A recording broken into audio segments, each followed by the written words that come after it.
This is a bookball summary of the book The Millionaire Next Door by Thomas J. Stanley. What picture comes to mind when you hear someone who is a millionaire? Perhaps a well-groomed man in his bathrobe, sipping on a glass of exclusive wine, overlooking his estate over his penthouse. Or a fine-dressed young lady walking confidently through the walkways of Manhattan on her way to a corporate meeting where she will sign a deal worth 60 years of your income. But the truth is, this picture is usually wrong, and most American millionaires live what most people call a modest lifestyle. So what makes you a true millionaire, and how do you maintain your wealth? This and more we will talk about in this video. Without further delay, let's get into it. Number 1. Many millionaires don't live a high life. They budget wisely to maintain their affluence. Most times we think that being exclusive means wearing brands like Gucci and Louis Vuitton or buying fancy drinks like champagne is what it means to be a millionaire. But in actual reality, millionaires don't need these. They purchase fewer expensive items than you do, and they are comfortable with it. If you want to achieve your aim of becoming a millionaire, then you have to learn to save responsibly from the moment you start earning. Majority of self-made millionaires have a modest background and have achieved great wealth by saving their monthly earnings and resisting the need to spend on what is not important. This simple rule will bring you one step closer to achieving your dream of becoming a millionaire. People become rich by controlling their expenses and budgets. A survey of millionaires found out that for every 100 millionaires that weren't budgeting and thinking about their financial future, 120 millionaires were. This just goes to show that planning and structuring are sure keys to becoming a millionaire. To start this process, you have to set goals like having a certain amount of cash tucked away for retirement. You can then budget your expenses, living costs and investments from the money left. For example, say Mr. and Mrs. Rule are planning to be a millionaire and wanted to become financially independent by the time they're retired. Then they need to save up to $5 million before then. So how will they do that? The couple would have to allocate their time and money cleverly so they can continue investing in their business while earning and saving money for their goal. Number 2. True millionaires believe that financial independence is more important than flashy social status. Many real-life millionaires are okay with being financially independent than owning flashy things. Financial independence plays a big role in how we live. Financially independent people are happier than those who are not financially independent, even though they belong to the same income bracket. So what does it mean to be financially independent? Stanley and Dankos put it this way. If you can continue the lifestyle you maintain when you retire and you can survive any future financial crisis, then you can consider yourself to be financially independent. So for instance, let's talk about the Rule family. Mrs. Rule is a very happy and financially secure woman, and if any physical injury were to happen to her, she won't be financially dependent on anyone. She is even in a position to put aside funds for her grandchildren. Many of us can imagine the prototypical American millionaire, the big hat, no cattle type. You know the people who look like rich ranchers but don't actually own any cattle. They drive luxury cars but earn average incomes. Even if these guys earn decent incomes, they still struggle to accumulate wealth. You can calculate the expected wealth of a person using the equation. The person's age multiplied by pre-tax annual income divided by 10. Okay, so say for example Mr. Friend is a 48-year-old man that earns $221,000 a year. Since he is 48 years old, his expected wealth would be his yearly earnings multiplied by 48 and then divided by 10, which equals $1,060,800.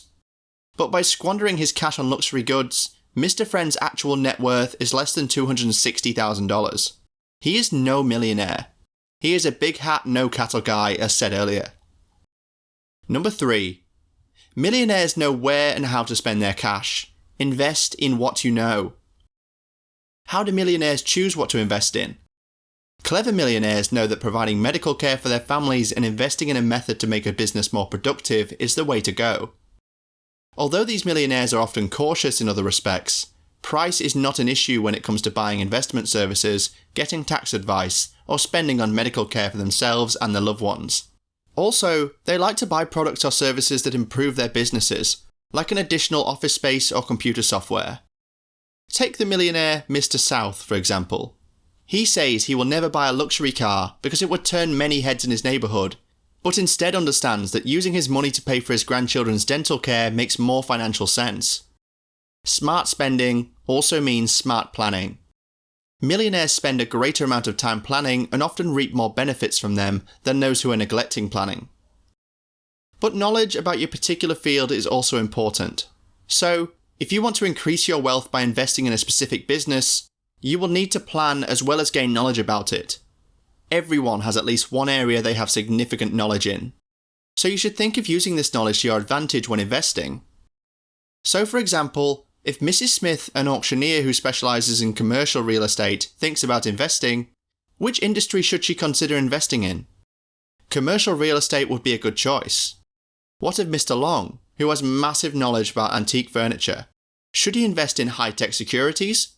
Probably not. He should stick to what he knows best. Number 4. Many millionaires share their wealth with their children, even though it can hinder them.